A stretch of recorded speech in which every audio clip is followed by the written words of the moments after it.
एक विधानसभा के कार्यकाल में एक ही बार। बिल्कुल, दोबारा वो नहीं बन सकता है जब तक कि वो किसी सदन का सदस्य न हो जाए। बीजेपी ने दोबारा भी बना दिया उनको मंत्री, और न तो एमएलसी बनाया और न उनको उपेंद्र कुशवाहा ने विधानसभा चुनाव लड़ाया। तो कानूनी तौर पर तो मंत्री की कुर्सी पर ज्यादा दिन नहीं रह सकते हैं, लेकिन उपेंद्र कुशवाहा जी कह रहे हैं कि जब तक एनडीए की सरकार है तब तक मंत्री रहेंगे। ऐसी ही खबर है ना। तो इसका मतलब है कि कोई बीच का रास्ता निकल सकता है। बीच का एक ही रास्ता है कि जो राज्यपाल कोटे से मनोनीत होते हैं विधान पार्षद, उनमें से कोई इस्तीफा दे दे बीजेपी जेडीयू का। लेकिन बात इससे आगे जा चुकी है। बात सवाल सिर्फ ये नहीं है कि किसी सदन के सदस्य नहीं हैं और 6 महीनों का टर्म उनको पूरा करना है, बल्कि अब बात यहाँ पर आ गई है कि उनका कार्यकाल खत्म हो चुका है। हमने वाईवी गिरी, जो देश के इतने बड़े वकील हैं, उनसे हमने बातचीत की। उन्होंने कहा कि संविधान साफ तौर पर। नमस्कार, आप देख रहे हैं 4 PM और मैं हूं अभिषेक मिश्रा। देखिए, इस वक्त हमारे साथ बिहार के senior journalist Shrikant Pratyush sir हैं और जाहिर तौर पर बिहार की राजनीति से जुड़े कुछ बड़े सवालों को डिकोड करने की कोशिश हम सर के जरिए करेंगे। तो सर, जाहिर तौर पर जो बिहार की राजनीति में सबसे बड़ा सवाल है वो सवाल है कि उपेंद्र कुशवाहा ये कह रहे हैं कि उनके बेटे दीपक प्रकाश तब तक मंत्री रहेंगे जब तक बिहार में एनडीए की सरकार रहेगी। और दिलचस्प ये कि जब उन्होंने ये बयान दिया, उसके 2 दिन बाद ये खबर आ गई कि सुप्रीम कोर्ट ने नोटिस थमा दिया है। सुप्रीम कोर्ट ने ये पूछा है कि एक याचिका की सुनवाई पर कि भाई अभी तक मंत्री बने हुए हैं क्या दीपक प्रकाश। तो मुश्किलें बढ़ती हुई नजर आ रही हैं। देखिए, कानूनी पेच है और मुझे नहीं लगता कि अब दोबारा 6 महीने तक वो मंत्री बने रह पाएंगे, क्योंकि एक बार कोई मंत्री बन सकता है किसी सदन का सदस्य नहीं होते हुए भी। एक विधानसभा के कार्यकाल में एक ही बार। बिल्कुल, दोबारा वो नहीं बन सकता है जब तक कि वो किसी सदन का सदस्य न हो जाए। बीजेपी ने दोबारा भी बना दिया उनको मंत्री, और न तो एमएलसी बनाया और न उनको उपेंद्र कुशवाहा ने विधानसभा चुनाव लड़ाया। तो कानूनी तौर पर तो मंत्री की कुर्सी पर ज्यादा दिन नहीं रह सकते हैं, लेकिन उपेंद्र कुशवाहा जी कह रहे हैं कि जब तक एनडीए की सरकार है तब तक मंत्री रहेंगे।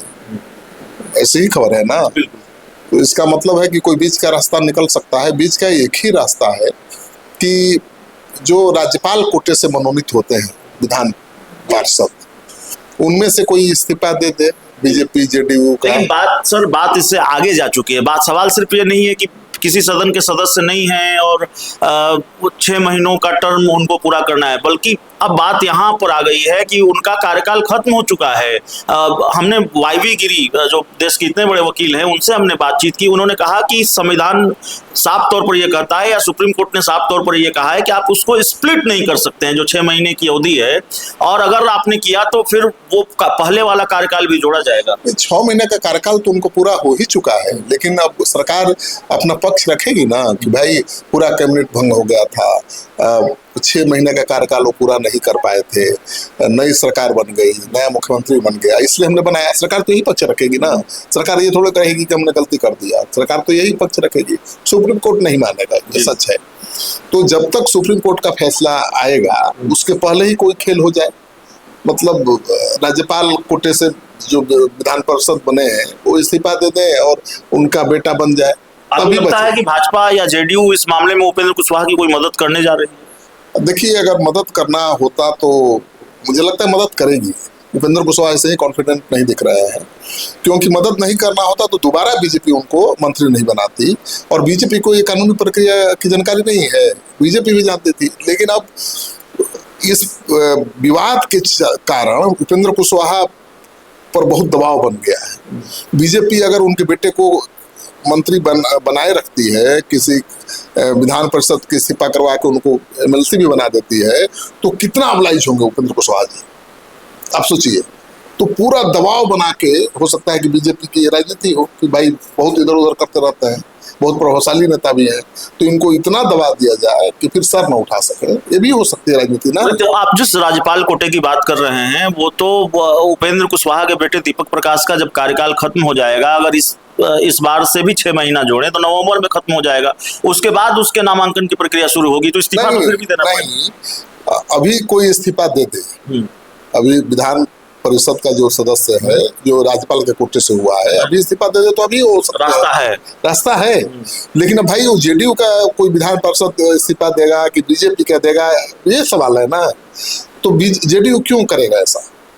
बीजेपी ही को करना पड़ेगा, क्योंकि बीजेपी ने उनको मंत्री बनाया है और उनका कॉन्फिडेंस देकर तो यही लगता है कि नहीं, कहीं ना कहीं बात बन गई है। उपेंद्र कुशवाहा पास एक ही रास्ता है कि वो खुद मंत्री केंद्र में बन जाए। वो बनेंगे तो घर में विवाद बढ़ेगा ना भाई, कि आप तो राज्यसभा भी चले गए, मंत्री भी बन गए, अब बेटा पहली बार मंत्री बना और बीजेपी कही रही है कि राज्यसभा जब भेज दिया तो समीकरण बदल गया। बिल्कुल, तो घर में भी विवाद पैदा होगा ना। तो उपेंद्र कुशवाहा मंत्री बनना नहीं चाहेंगे केंद्र में, वो चाहेंगे कि भाई बेटा का मंत्री की कुर्सी सुरक्षित रहे और बीजेपी ही बचा सकती है। बचाएगी बीजेपी, आखिरी क्षण में बचाएगी मुझे लगता है, और बचाएगी तो बहुत अब्लाइज करेगी ना उपेंद्र कुशवाहा को, ये जताने के लिए कि हमने आप पर बड़ा एहसान किया है। हाँ, आसानी से दे देती तो उसका अहमियत ही नहीं रह जाती। आखिरी सवाल है, 5 देश रत्न मार्ग का बंगला मिला है निशांत कुमार को। मंत्री के तौर पर यह बंगला मिलता नहीं है किसी को, बतौर उप मुख्यमंत्री ही लोग इस बंगले में रहते रहे हैं, चाहे वो तारकिशोर प्रसाद हो, तेजस्वी यादव हो, सम्राट चौधरी हो, सुशील मोदी हो। डिप्टी सीएम बनाए जा रहे हैं क्या निशांत कुमार? देखिए, नेताओं की हैसियत का अंदाजा उसके बंगले से ही लगाया जाता है या उसकी सुरक्षा से, ये तो आप भी जानते हैं। तो उनको अगर डिप्टी सीएम का बंगला मिला है, जिस बंगले पर सबकी नजर रहती है, तो कहा तो ये जा रहा है कि भाई उस बंगले में कोई डिप्टी सीएम जाने को तैयार नहीं था, क्योंकि बड़ा अपशकुनी था। लेकिन अब अपशकुनी कहाँ रहा, वहाँ डिप्टी सीएम रहते ही मुख्यमंत्री की कुर्सी तक पहुंच गए सम्राट चौधरी। उसका वास्तु पूरा बदल दिया है। पिछला दरवाजा बंद करवा दिया जो तेजस्वी यादव के घर की तरफ खुलता था, राबड़ी आवास की तरफ। तो मान कर चलिए कि बहुत जल्द अब निशांत कुमार डिप्टी सीएम भी बनने वाले हैं। उनको बड़ी भूमिका में लाने की तैयारी चल रही है।